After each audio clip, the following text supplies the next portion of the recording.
কৃষ্ণ কৃষ্ণ শংকৰ গুৰু হৰিৰাম আজি পুনৰবাৰ এটা বিষয় লৈ আহিছোঁ এইটো বিষয় হৈছে যে ভাগৱত শাস্ত্ৰৰ প্ৰণেতা মহৰ্ষি ব্যাসদেৱৰ জন্ম ৰহস্যৰ কথা অৱশ্যে নতুন বিষয় নহয় ক'বলৈ গ'লে সৰ্ববিদিত আৰু সৰ্বজ্ঞাত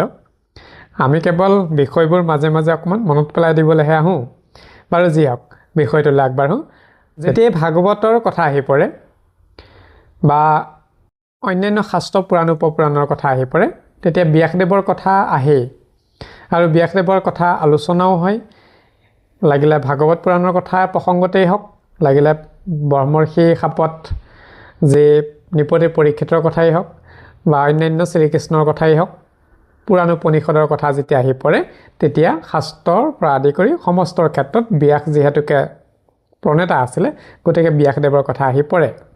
গতিকে আজি আমি ব্যাসদেৱৰ কথাই তেখেতৰ জন্মৰ আঁৰত তেওঁ জন্ম কেনেকৈ হৈছিলে আৰু তেখেতক কিয়নো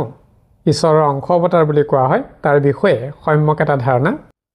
আলোচনা কৰিবৰ কাৰণে এটা প্ৰয়াস কৰিম আমি বিষয়টো আগবাঢ়োঁ তেন্তে এতিয়া ভাগৱত মহাপুৰাণৰ প্ৰণেতা অৰ্থাৎ ভগৱানৰ কলা অৱতাৰ বুলি খ্যাত হৈ আছে মহৰ্ষি ব্যাসদেৱ আৰু যেতিয়া ব্যাসদেৱৰ জন্মৰ কথা আহি পৰে তেতিয়া আমি প্ৰথমতেই পাওঁ যি আমি এজন বশিষ্ঠ মুনি যে ব্ৰহ্মৰ্ষি বশিষ্ঠ মুনি তেওঁ বশিষ্ঠ মুনিৰ এটা সুযোগ্য পুত্ৰ আছিলে শক্তি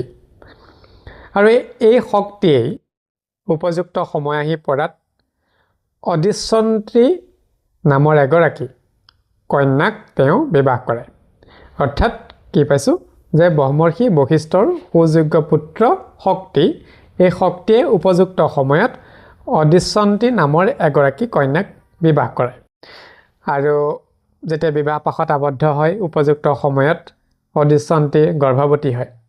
কিন্তু এই গৰ্ভৱতী সময়তে অদিচ্ছন্ত্ৰীৰ স্বামী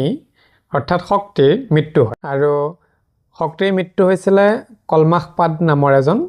ব্যক্তিৰ ওচৰত আৰু যেতিয়া উপযুক্ত সময় আহি পৰিলে তেতিয়া এই অদিচ্ছন্ত্ৰী এটা পুত্ৰ সন্তান জন্ম দিলে আৰু সেই পুত্ৰৰ নাম পিতামহ ব্ৰহ্মৰ্ষি যি বশিষ্ঠ মুনি পাওঁ সেই বশিষ্ঠ মুনিয়ে নামটো ৰাখিলে পৰাশৰ এতিয়া আমি বুজি পালোঁ যে শক্তি আৰু অদিচ্ছন্ত্ৰীৰ পুত্ৰ হৈছে পৰাশৰ মুনি পৰৱৰ্তী কালত মুনি হয় আৰু এই পৰাশৰ মুনি কাৰ নেতৃত্বত ডাঙৰ হৈছিলে সেয়া হৈছে ব্ৰহ্মৰ্ষি বশিষ্ঠ মুনিৰ নেতৃত্বত ডাঙৰ দীঘল হৈছিলে আৰু এই ব্ৰহ্মৰ্ষি বশিষ্ঠ মুনিৰ নেতৃত্বত যেতিয়া ডাঙৰ দীঘল হ'ল আৰু উপযুক্ত সময়ত তেওঁ অৰ্থাৎ এই পৰাশৰ মুনি মহাজ্ঞানী হৈ উঠে আৰু যেতিয়া মহাজ্ঞানী হৈ উঠে তেওঁ সৰ্বভূতৰ মংগলৰ কাৰণে নিজৰ তপ নিজৰ ধ্যান নিজৰ কৰ্ম সকলো জীৱকুল সৰ্বভূতৰ কাৰণে কল্যাণৰ কাৰণে এই মহাজ্ঞানী পৰাশৰ মুনি নিজকে আত্মনিয়োগ কৰে আৰু এদিনাখন এনেকুৱা এটা কল্যাণমূলক কৰ্মৰ কাৰণে তেওঁ এখন নদী পাৰ হ'বলগীয়া অৱস্থা হৈছিলে আৰু যেতিয়া এদিন দুপৰীয়া সেই পণ্ডিত প্ৰবৰ যেতিয়া মহাজ্ঞানী পৰাশৰ মুনিয়ে এখন নদী যাৰ নাম আমি সৰজু বুলি পাওঁ শাস্ত্ৰত এই সৰজু নদী পাৰ হোৱাৰ উদ্দেশ্যে তেওঁ সেই নদীৰ ঘাটত উপস্থিত হয় আৰু সেই ঘাটত সেইখিনি সময়ত যিজন নাওৰ চালক আছিলে তেওঁ সেইখিনি সময়ত নাওখন এৰি তেওঁ ঘৰত কিছু সময়ৰ কাৰণে জিৰণি ল'বলৈ যায় আৰু এই জিৰণি ল'বলৈ যোৱা যি নাৱৰ গৰাকী দাস ৰজা ধিয়ৰে তেওঁৰ নিজৰ কন্যাক সেই নাওখন তেওঁৰ অনুপস্থিতিত ৰখীয়া হিচাপে দি থৈ গৈছিলে আৰু কেতিয়াবা যেতিয়া কোনোবা লোক ঘাটলৈ আহি পেলাই নদী পাৰ হ'ব বিচাৰে তেতিয়া এই কন্যাগৰাকীয়ে নিজৰ পিতৃক সেই খবৰ দিয়ে আৰু পিতৃক লৈ আহে কিন্তু সেইদিনাখন যিদিনাখন পৰাশৰ মুনিয়ে এই সৰজু নদী পাৰ হ'বৰ কাৰণে সেই নদীৰ ঘাটত উপবিষ্ট হৈছিলে তেতিয়া কিন্তু ঘটনাটো অলপমান বেলেগ হ'ল এই কন্যাই যেতিয়া পৰাশৰ মুনিক দেখা পালে তেতিয়া তেওঁ অকণমান মনত ভয় ভাবো জন্ম হৈছিলে যে ইমান তপোধৰ কেনেবাকৈ যদি যি যাত্ৰাৰ কাৰণে আহিছে এই যাত্ৰাত তেওঁ যদি নিজৰ পিতৃক মাতি আনি নাও চলাবলৈ দিয়ে তেতিয়াহ'লে সময় হয়তো অপচয় হ'ব পাৰে আৰু তেতিয়া এই মহামুনিৰ কৰ্মত যি উদ্দেশ্য লৈ আহিছে সেই কৰ্মত কিজানি পলম হ'ব পাৰে বা সেই মুনি ক্ৰোধিতও হ'ব পাৰে এনেকুৱা কিছু কথা মনলৈ আহি তেওঁ পিতৃক খবৰ দিয়াৰ পৰিৱৰ্তে তেওঁ ক'লে আপোনাক নদীখন ময়ে পাৰ কৰাই দিম আৰু সেই কথাত পৰাশৰ মুনিও মান্তি হ'ল মান্তি হোৱাৰ পাছত তেওঁ সেই নাৱত উঠি পৰাশৰ মুনিয়ে এই সত্যৱতীৰ সহযোগতে নদীখন পাৰ হ'বলৈ কাৰণে গৈছে সত্যৱতীৰ লগত যেতিয়া নাৱত গৈ আছে তেতিয়া এটা মাছৰ গোন্ধ পৰাশৰ নাকত বাৰেপতি আমনি দি আছে আৰু যেতিয়া এই মাছৰ গোন্ধটোৱে আমনি দি আছে পৰাশৰ মুনিয়ে গম পাইছে যে সেই গোন্ধটো আন কাৰোৰে নহয় এই সত্যৱতীৰেই হয় কিন্তু তেওঁ সেই সত্যৱতীক সেই গোন্ধটো ক'ৰ পৰা আহিলে কেনেকৈ আহিলে এই কথা সুধিবৰ কাৰণে কিবা এটা যেন সংকোচ জন্মিছে আৰু মহামুনি পৰাশৰে নিজে ভাবিলে যে তেওঁ সোধাতকৈ সম্ভেদ জানিবৰ কাৰণে তেওঁ নিজে ধ্যানস্থ হ'ল এই কথাও মহামুনি পৰাশৰে গম পালে যে সত্যৱতীৰ লগত সম্বন্ধ এটা স্থাপন হোৱাৰ পাছত যিটো এটা সন্তান জন্ম হ'ব সেই সন্তান ঈশ্বৰৰ অংশ হিচাপে আহিব আৰু সেই সন্তানে পৃথিৱীৰ কল্যাণৰ কাৰণে বা জীৱকুলৰ কল্যাণৰ কাৰণে সৰ্বভূতৰ কল্যাণৰ কাৰণে এটা উদাহৰণ হৈ ৰ'ব আৰু তেনেদৰেই কৰ্ম কৰিব আৰু তেওঁ ইয়াকো জানিলে যে সত্যৱতী ভৱিষ্যতে ভাৰতৰ এগৰাকী সাম্ৰাজ্ঞীও হ'বগৈ আৰু এই মহাতেজা পৰাশৰ মুনিয়ে নিজৰ যোগবলত মৎস্যগন্ধাৰ যি গাৰ পৰা এটা মৎস্যৰ গোন্ধ আছিলে সেই মৎস্যৰ গোন্ধটো পদ্মৰ গোন্ধলৈ অৰ্থাৎ পদুমৰ যি এটা সুগন্ধ পদ্মৰ গোন্ধলৈ ৰূপান্তৰিত কৰি দিলে আৰু সেই সময়ৰ পৰাই যেতিয়া পৰাশৰ মুনিয়ে মৎস্যগন্ধাৰ গাৰ পৰা অৰ্থাৎ সত্যৱতীৰ গাৰ পৰা এই যি মাছৰ গোন্ধটো দূৰ কৰি দিলে যেতিয়া পদ্মৰ গোন্ধ আহি পৰিলে তেতিয়াৰ পৰা সত্যৱতী আৰু এটা নতুন নাম পালে সেইটো হৈছে পদ্মগন্ধা পাছত এই যি পদ্মগন্ধা নাম পালে বা পদ্মৰ যিটো গোন্ধ সুগন্ধ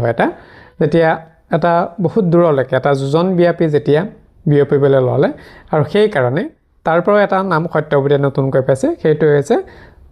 যোজনগন্ধা আমি সত্যৱতী এতিয়ালৈকে তিনিটা নাম পাইছোঁ এটা হৈছে সত্যৱতী এটা হৈছে মৎস্যগন্ধা মাছৰ গোন্ধ আহি থকাৰ কাৰণে আৰু আনটো হৈছে যোজনগন্ধা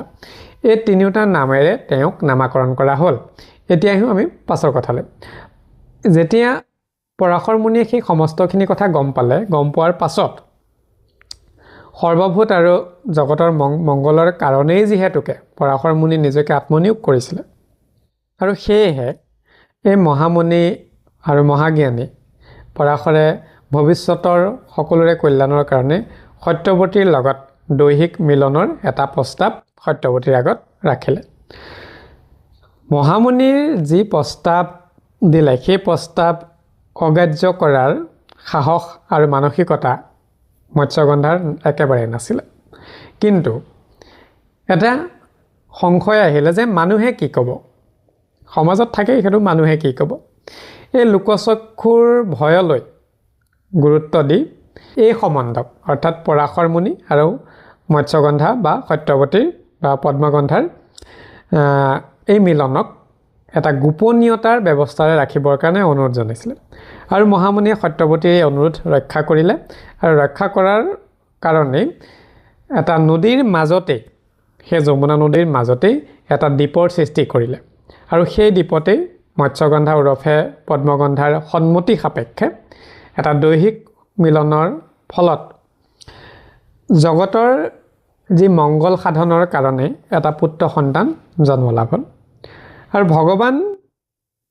কৃষ্ণৰ অংশ হিচাপে সেই পুত্ৰ সন্তান জন্ম হোৱাৰ কাৰণে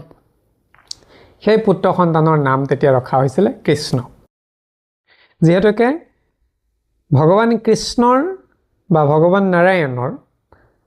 তেওঁ এটা প্ৰিয় বা যাক আমি কৃষ্ণ হিচাপে অভিহিত কৰোঁ কৃষ্ণ নামেৰে নামাকৰণ কৰা হয় সেইকাৰণে ভগৱানৰ কলা অৱতাৰ হিচাপে জন্ম হোৱাৰ কাৰণে পৰাশৰ মুনিয়ে তেওঁৰ নামটো ৰাখিলে প্ৰথম নামটো কৃষ্ণ লগতে যিহেতুকে পৰাশৰ মুনিয়ে এটা দ্বীপৰ নিৰ্মাণ কৰিছিলে আৰু দ্বীপতেই দৈহিক সম্বন্ধ হৈছিলে পদ্মাৱতীৰ লগত আৰু তাতেই সন্তানটো জন্ম হৈছিলে আৰু দ্বীপত জন্ম হোৱাৰ কাৰণে তেওঁৰ নাম এটা ৰখা হ'ল নতুনকৈ দ্বৈপায়ন দ্বীপত জন্ম হোৱাৰ কাৰণে দ্বৈপায়ন নাম ৰখা হ'ল এতিয়া আমি কি বুলি নামেৰে নামাকৰণ কৰি পাইছোঁ যে কৃষ্ণ দ্বৈপায়ন আমি এতিয়া নতুনকৈ অহা সন্তানটোৰ নাম পালোঁ কৃষ্ণ দ্বৈপায়ন পৰৱৰ্তী কালত কৃষ্ণদ্বৈপায়নে যেতিয়া উপযুক্ত সময় আহিলে তেওঁ গুণী জ্ঞানী মহাপণ্ডিত হ'ল আৰু যেতিয়া আৰু নহ'বনো কিয় ভগৱানৰ নিজৰ নিজ কলা অৱতাৰ তাতে পৰাশৰ মুনি বীৰ্যৰ পৰা জন্ম হোৱা সন্তান আৰু পৰৱৰ্তী কালত এই কৃষ্ণদ্বৈপায়নে বেদক বিভাজন কৰাৰ কাৰণে তেওঁক এটা নতুন নাম পালে সেইটো হৈছে বেদব্যাস পৰৱৰ্তী কালত ধিয়ৰ ৰাজে হস্তিনাপুৰৰ ৰজা শান্তনুৰ আগত নিজৰ পালিতা কন্যা কথা যেতিয়া ক'বলৈ গৈছে তেতিয়া এই বুলি প্ৰকাশ কৰিছে প্ৰসংগটো আহিছে কাৰণে মই কেৱল প্ৰকাশে কৰি থৈ যাওঁ কৈছে যে দাস ৰজা বুলন্ত শুনিও মহাৰাই মৎস্যৰ গৰ্ভত ইটো কন্যা আছু পাই সৰ্বাংগে মৎস্যৰ ঘ্যান দহু দেখে যায় পৰাশৰ দুৰ্গন্ধ গুচাইলা লগ পায় পাছত কোৱা আছে যে যোজন গন্ধা যে নামত হৈলা পৰাশৰে সত্যৱতী হেন নাম প্ৰসিদ্ধ লোকৰে এই কথাখিনি মহাভাৰতৰ আদি পৰ্বত পোৱা যায় আমি কেৱল এই কাৰণে প্ৰকাশ কৰিলোঁ যে পদ্মগন্ধাৰ নামটো কেনেকৈ পালে সেইটো কথা তেওঁৰ পালিত যি পিতৃ মৎস্যগন্ধাৰ পালিত পিতৃ কেনেকৈ হস্তিনাপুৰৰ ৰজা শান্তনুৰ আগত প্ৰকাশ কৰিছিলে এই পৰাশৰৰ কৃপাত জন্ম লাভ কৰিয়েই কৃষ্ণ অংশ অৱতাৰ যাক আমি কৃষ্ণদ্বৈপায়ন বুলি ইতিমধ্যে প্ৰকাশ কৰিছোঁ এই কৃষ্ণদ্বৈপায়নে যৌৱনপ্ৰাপ্ত হয় আৰু যৌৱনপ্ৰাপ্ত হৈ মহাতপস্যাত ব্ৰতী হৈ তেওঁ মহাতপোধৰ হয় যি পিতৃ মাতৃৰ পৰা এই কৃষ্ণদ্বৈপায়ন ব্যাস হোৱা নাই তেতিয়ালৈকে কৃষ্ণদ্বৈপায়নে বিদায় ল'ব বিচাৰিছে আৰু মাতৃৰ যি হৃদয় কেনেকৈনো সন্তানক এৰি দিয়ে যাবলৈ দিয়ে কিন্তু যাবলৈ দিবলৈ মন কৰা নাই আৰু মাতৃৰ হৃদয়ে যেতিয়া কৃষ্ণদ্বৈপায়নক বিদায় দিবলৈ দুখ প্ৰকাশ কৰিছে তেতিয়া মাতৃৰ এই দুখৰ কাৰণে তেওঁ সান্তনা দিছে বা প্ৰতিশ্ৰুতি দিছে যে হে মাতৃ তোমাৰ যেতিয়াই আৱশ্যকতা আহি পৰিব কাক কৈছে কৃষ্ণদ্বৈপায়নে মাতৃ মৎস্যগন্ধা ওৰফে সত্যৱতী বা পদ্মগন্ধাক কৈছে বা যোজনগন্ধাক কৈছে মাতৃক কৈছে পুত্ৰ কৃষ্ণদ্বৈপায়নে কৈছে যে হে মাতৃ যেতিয়াই তোমাৰ আৱশ্যক হ'ব আৰু তোমাৰ আৱশ্যকৰ সময়তে তুমি মোক মাত্ৰ স্মৰণ কৰিবা তুমিও যেতিয়াই মোক স্মৰণ কৰিবা আৰু মই তেতিয়াই তোমাৰ ওচৰত আহি উপস্থিত হ'মি লগতে এই বুলিও প্ৰতিশ্ৰুতি দিছে তুমি যেতিয়া স্মৰণ কৰিবা নিশ্চয় কিবা উদ্দেশ্য লৈ পেলাই স্মৰণ কৰিবা আৰু সেইখিনি সময়ত তুমি মোক যিয়ে আদেশ দিয়া মই সেয়া কোনো বাদ প্ৰতিবাদ নকৰাকৈ কেৱল মাতৃৰ আজ্ঞা পালন কৰিবৰ কাৰণে মই তাত উপস্থিত থাকিম আৰু সেই আজ্ঞা মই তোমাৰ পালন কৰিম সেই বুলি প্ৰতিশ্ৰুতি প্ৰদান কৰিছে এই প্ৰতিশ্ৰুতিৰ ফলতেই কিন্তু পৰৱৰ্তী কালত কেতিয়াবা আলোচনা কৰিম বাৰু বেলেগ এটা বিষয়ত আজি বিষয়টো অলপ সৰুকৈ লৈছোঁ যিহেতুকে পৰৱৰ্তী কালত কিন্তু সেই আমি যে বিদুৰ মহাভাৰতৰ যাক আমি শান্তনুৰ এটা বংশ পৰিক্ৰমাত পাওঁ যি বিদুৰ পাওঁ বা পাণ্ডু পাওঁ বা ধৃতৰাষ্ট্ৰ পাওঁ এই জন্মৰ লগত এই ব্যাসৰ এটা সম্বন্ধ আছে যাক পিতৃ বুলিও গণ্য কৰা যায় বাৰু সেইটো কথা কেতিয়াবা আলোচনা কৰিম যেতিয়া মাতৃক সেই প্ৰতিজ্ঞাটো দিলে অৰ্থাৎ প্ৰতিশ্ৰুতি দিলে তেতিয়া মাতৃ অলপ শান্তনা লাভ কৰিলে আৰু মাতৃয়েও যিহেতুকে বুজি পাইছে তেওঁৰ পুতেক মহাতপোধৰ তপস্যাত পাৰ্গত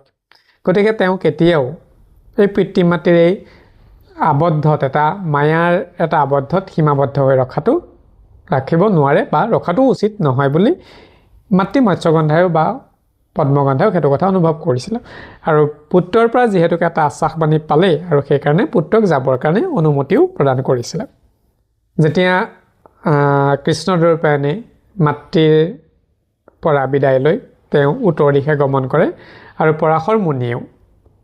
মুনিয়েতো এটা বেলেগ কৰ্মৰ যাত্ৰাতহে আছিলে তেওঁ